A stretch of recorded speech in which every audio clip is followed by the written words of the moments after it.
C'est la satisfaction répétée du consommateur qui fait la force de la marque. Pour nous, la publicité renforce ce positionnement, mais elle ne fait que le renforcer. Aujourd'hui, les consommateurs, à travers le monde, choisissent d'acheter à peu près 17 millions d'instruments d'écriture, 6 millions de briquets et 10 millions de rasoirs. Donc ce sont des produits d'utilisation quotidienne. Dans son subconscient, le consommateur, la consommatrice, a une évaluation très valable de la qualité d'un produit. Quand elle est dans un magasin, pour la rentrée des classes, par exemple, avec ses enfants, quand elle arrive devant le rayon papeterie qui est de plus en plus grand et de plus en plus difficile à comprendre, elle voit stylo-bille. Stylo-bille, qu'est-ce que j'utilisais? Bic. Okay. Est-ce que j'en étais satisfait? Je pense qu'elle se demande d'abord, est-ce que j'en étais satisfait avant de penser au prix? Et là, elle ne va pas se questionner sur comment le stylo écrivait il y a 3 ans, quand elle l'a acheté, ou il y a 2 ans, mais la dernière fois qu'elle s'en est servie. C'est la satisfaction répétée, la dernière fois qu'elle s'en est servie, qui lui vient en tête.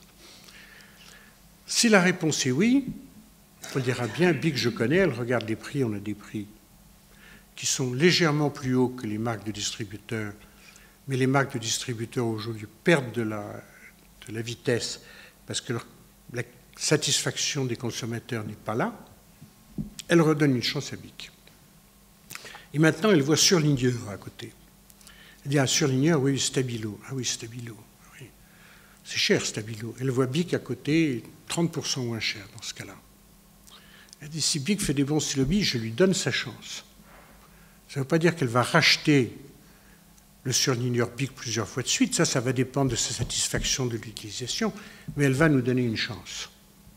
Et quand elle arrive aux caisses et qu'elle dit, tiens, mon mari m'a demandé des rasoirs, ah oui, puis il veut encore des gilettes.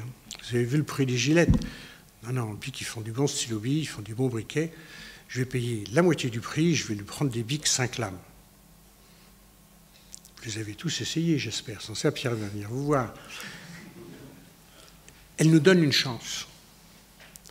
Si le contraire est le cas, je pense à un stylo-bille, il dit, ah oui, mon dernier Bic, il bavait. Ah non, il a fait des taches dans ma chemise. Ou il n'écrivait pas. Elle ne rachètera pas Bic. Elle ne donnera pas chance sur le surligneur, ni sur le rasoir. Et ça, pendant combien de mois? Sur ça, combien de mois? Okay. C'est cette satisfaction de l'utilisateur tous les jours qui fait la force de la marque. Et la force de la marque, c'est ce qui nous permet de faire marcher nos usines de manière assez plate à travers l'année, sauf pour la rentrée des classes dans l'écriture.